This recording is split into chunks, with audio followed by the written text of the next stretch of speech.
Vous êtes tanné d'avoir des factures de chauffage élevées ou pas avoir de confort dans votre maison. Bien sûr, utilisez la thermographie pour faire une étude de perte de chaleur est la solution idéale. Par contre, il faut s'assurer que quand on parle d'analyse de perte de chaleur, que vous utilisez des thermographes d'expérience avec des équipements qui sont de meilleure qualité. Les pertes de chaleur, ça peut être par manque d'isolation, ça peut également être par un mouvement d'air. Lorsqu'on fait une inspection pour les pertes de chaleur, on le fait en plusieurs étapes. La première étape va être de calculer les pertes de chaleur par le manque d'isolation, conduction, sur les surfaces des murs et des fenêtres. C'est un calcul mathématique.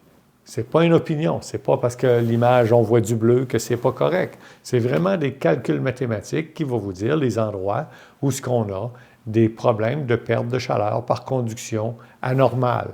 On va même être capable de dire, hey, il y a certains endroits que les pertes de chaleur sont tellement importantes qui peuvent causer de la condensation à l'intérieur du mur. C'est quand même, c'est très valable comme information.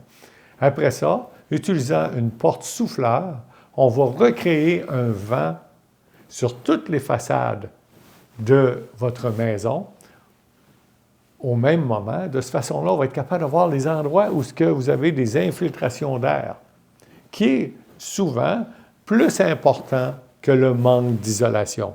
On va bien les identifier, on va vous dire les endroits où vous avez un problème de mouvement d'air. On va vous donner des trucs pour régler le problème.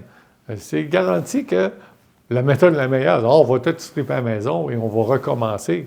Non, jamais qu'on prendra cette route-là pour régler le problème. On va vous donner des solutions qui sont pratiques et économiques.